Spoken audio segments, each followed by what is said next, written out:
So I'm John from Creative Collective. We are an organization based in Salem, Mass, but we cover, pretty much the whole North Shore with an emphasis on Peabody, Beverly, Salem, and Lynn. It's kind of a three-pronged organization. One prong is our business program. We work with about 220 businesses, small businesses, all that kind of live somewhere in the creative industries or aligned with the creative industries. At its core, it's always been about a creative community coming together and working towards common goals. So that hasn't changed, which is great. The methods and tactics, obviously, with social distancing and isolation and businesses being closed, has shifted a lot. And then, the second tier of what we do is events to supplement the membership, just like a chamber would do a dinner or something. We work on events that are appropriate for the creative industries. So last year we worked with you guys on Peabody International Festival, and we co-produced the Salem Arts Festival, and we work with Beyond Walls and Lynn, and so we do all these other projects and events as well, all of which still lends itself towards raising up and fostering and supporting the creative industries. The third part of it is we learned early on that our members wanted consumers. They wanted direct access to consumers. And typically in a traditional business program, there's not a lot of marketing included. There's not a lot of direct to consumer interactions happening. So we kept all of the marketing and friendly and light stuff and content creation under a different umbrella. So the Creative Collective is the events and the business program, and Creative North Shore is the fun stuff. 10 places to get takeout now that you can't go out to eat, or highlights from Peabody Access TV, or some cool videos that you guys have shared, or just kind of immersing people in the arts and culture and the creative industries in the North Shore in general.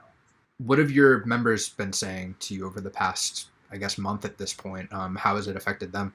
It's been a moving target. It's been a constant pivot point and a constant pivot change, which has been really complicated. But the great thing about people in the creative space is they think outside the box. I've seen some people pivot their business 3 times in the past 6 weeks, and effectively so each time, which is great. You're seeing a lot of makers transition into mask making, which is obviously beneficial for all of us, especially with, I think, Peabody, Beverly, Salem, and maybe Lynn have instituted a mandatory mask rule for going into public spaces, which, so why not? I mean, you have people that are making stuff, they have fabric, so, sometimes they're gifting them, sometimes they're selling them. A lot of businesses have transitioned their products to online, especially the ones that had solid retail stores, but maybe didn't have that online presence. And I'm hearing pretty much across the board, the ones that had the online thing down pat are doing better sales than ever. And I'm seeing some really interesting stuff happening on Zoom. A lot of the makers that do instructional type classes have just moved their stuff online for now. A lot of them are doing really well with that, which is great. And then there's also a lot of categories that people don't really know what to do with it because maybe the tech hasn't helped them yet. So we're trying to figure that out too. We have created a whole breadth of live streaming content to give people access to our platform beyond the membership. And all of that is very Creative North Shore heavy, with the stuff for the consumer. And on the flip side, we're also rounding up a lot of the best webinars on the CARES Act and the SBA information and unemployment and health insurance, and we're kind of filtering that through the collective end of things, not only for our members, but just kind of as a resource and an asset to the community. We can dig through a lot of the noise and find out who the experts are in each of the fields and just have that kind of laid out in a clear fashion. I have been unbelievably impressed with the creative community over the past few weeks and what they've actually pulled off. I know so many people that have lost so much income, but are still sharing their talents to make sure that we come out of this in a better place. That's huge. As I keep seeing this graphic rolling around, like all these artists that you didn't want to pay, now you're putting your kids in front of them, and now you're, and I'm not like, I don't want to be like bad about it, but it's true. Like, remember that, and I keep saying in anything that I've done, even for us, yes, we want to survive, but health and wellness and safety are the most critical things. If you have $5 to put into anything, find a place to do that. Like that's critical. But there's also the next step in that is psychology and wellness and keeping your head on straight and finding distractions and seeing beautiful things happen, and literally all of the things that the creative industries have done all along but have been very misunderstood.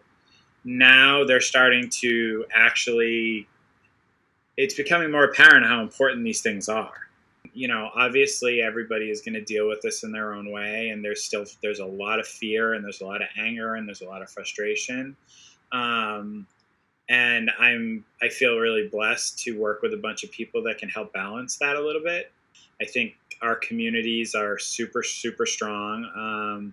The pride that I've seen, throughout the past couple of years anyways, and Peabody growing to what it's become now. You guys have a lot of pride. There's a lot of smart, intelligent people at those tables trying to make those decisions. I see the same thing happening in Beverly. I see the same thing happening in Lynn. I see the same thing happening in Salem. I have no doubt we'll come out of it. It's how much of a family do we become through it.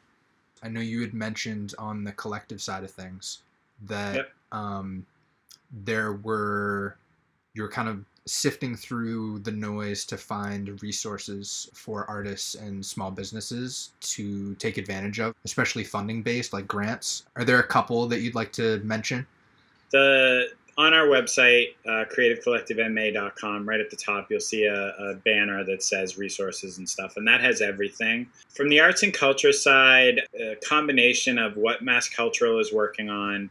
Mass Cultural is going to be launching what they're calling the Safe Harbor Project, which is from the nonprofit side, disseminating all of this information and doing webinars and classes and workshops. They also have an individual artist fund. I think it's $1,000 per person.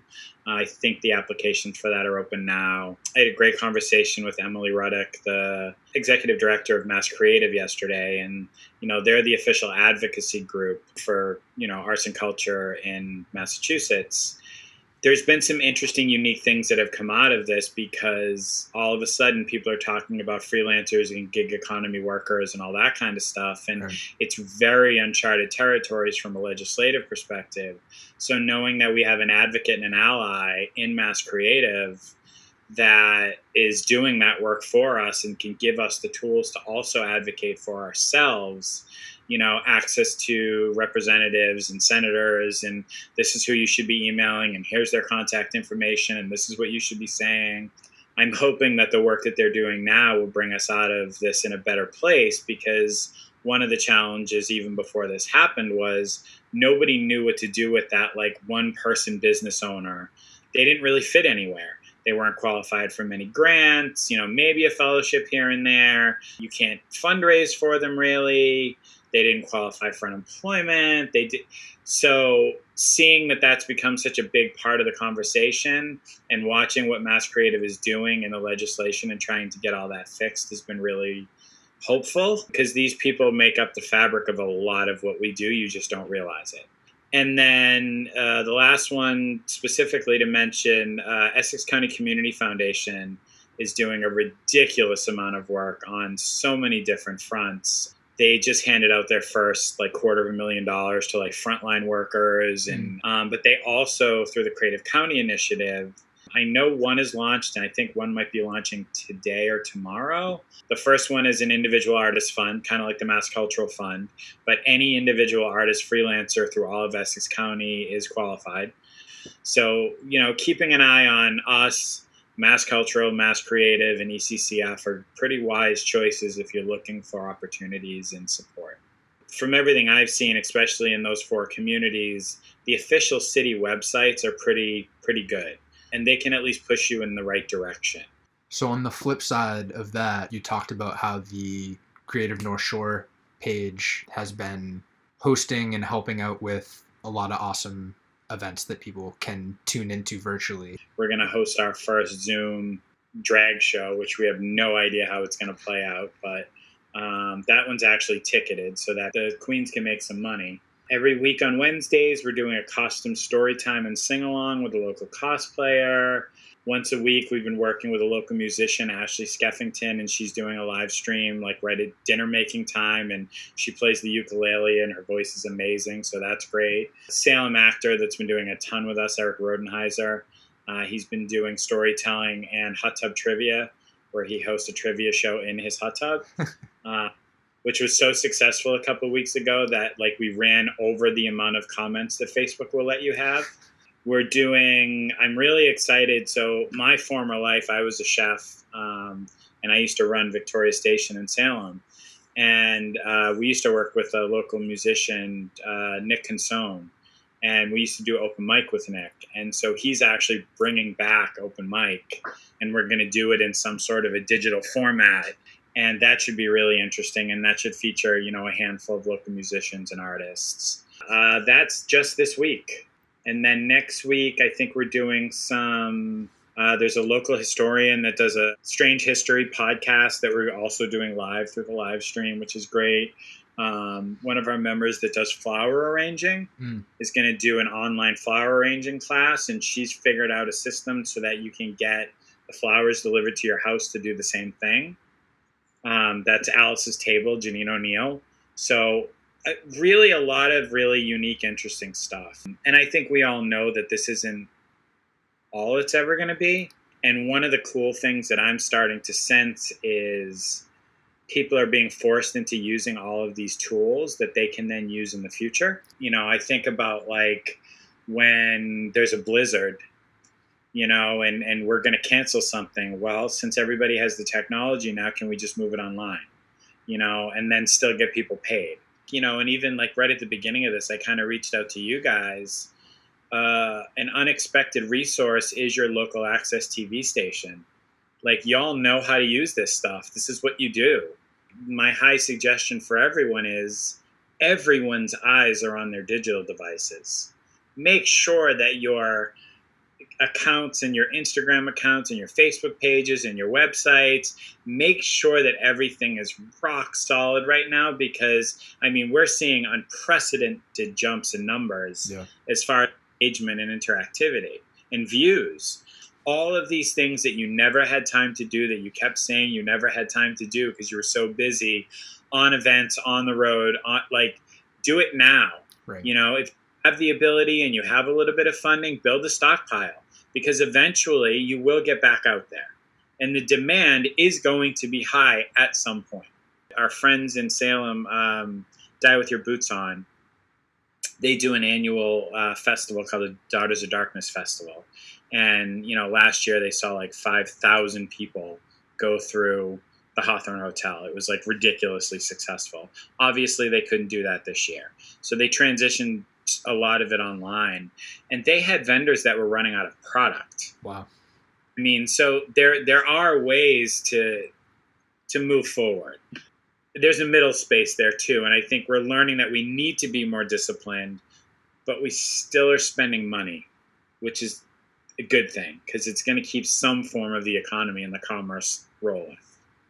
I know that everybody's getting a lot of surveys and everybody's being asked a lot of questions, and there's a lot of lengthy emails coming out, but without data, there can be no good advocacy.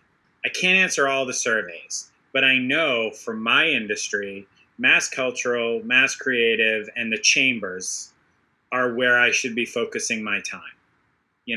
Not necessarily the, American Express survey that came out so like if you can take some time to just and be completely honest as you can. Those things do matter. I'm already seeing how some of that is shifting and changing things at the legislative level. So find a couple things that all of us have a little bit of time on their hands now. If you find a couple things that you're passionate about, share your voice with, get it out there. Mm-hmm. Keep making, keep creating, keep doing things, keep thinking outside the box. The creative thinkers are the ones that are going to help us get through this. And organizations like myself and the other ones I've mentioned are going to make sure that we're heard. Traditional solutions are not going to work. This is potentially a moment for those creative thinkers and those outside the box thinkers and those people that work in unique, interesting activations and programming, and like, don't stop doing it. Make sure it's getting out there. The world is going to need the help of the creative types, the storytellers, the documentarians, they're going to be essential services once we get beyond the critical health crisis that we're in now. Just keep going, keep making, keep creating, and don't be afraid to share your ideas with someone.